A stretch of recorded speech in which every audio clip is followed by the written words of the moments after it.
వాక్కు, అర్థం ఈ రెండిటి మధ్య ఉన్నటువంటి తేడా ఏంటి? ఈ నేపథ్యంలో ఏదైనా కథ ఉందా? మాకు వివరిస్తారా?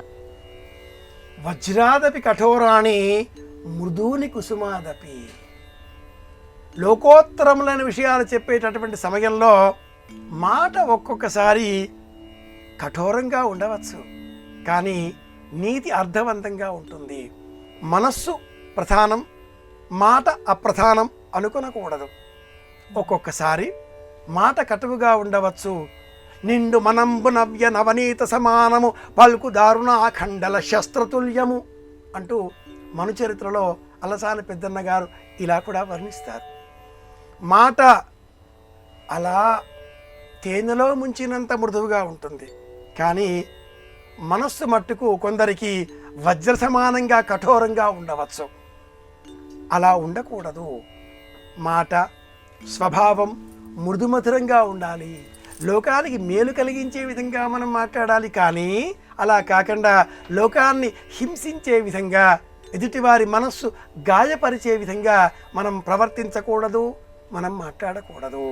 ఒక చిన్న ఉదాహరణ చెప్పుకోవాలి అంటే, ఓ అమ్మాయికి వాళ్ళ తల్లిగారు ఓ అబ్బాయి ఫోటో చూపించి, అమ్మాయి ఈ పిల్లవాడు ఎలా ఉన్నాడు అంటూ ప్రశ్నించింది.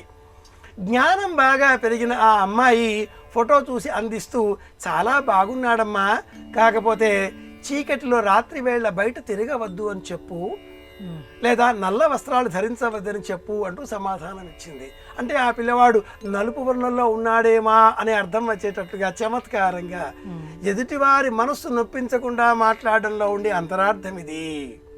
భార్యాభర్తల మధ్య సంబంధంగా అంటే ఆ మాట్లాడే మాటలు చెబుతూ ఒక భర్త ఇల్లాలతో ఇలా వాదించాడు. అయితే ఇప్పుడు నీవేం చేసినా కరెక్టే అంటావా అన్నాడు. ఆవిడ కూడా నిజమే కదా అంది. నేనేం చెప్పినా తప్పే అంటావా అన్నాడు. అది ఇంకా మళ్ళీ చెప్పాలా? 100% మీరు ఏది మాట్లాడినా అది తప్పే తప్పే తప్పే అంది ఆ ఇల్లాలు.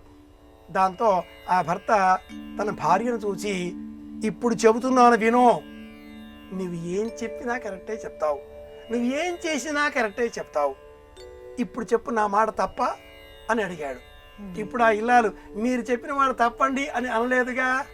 జ్ఞానం అజ్ఞానం మృదూని కుసుపాదపి లోకోత్తరాణం చేతాంసి కోహి విజ్ఞాతమర్హసి అని ఈ శ్లోకంలో ఉండే అంతరార్థం ఇంత గొప్పది. మాట మృదువుగా ఉండాలి, ప్రవర్తన అంతకన్నా మృదువుగా ఉండాలి.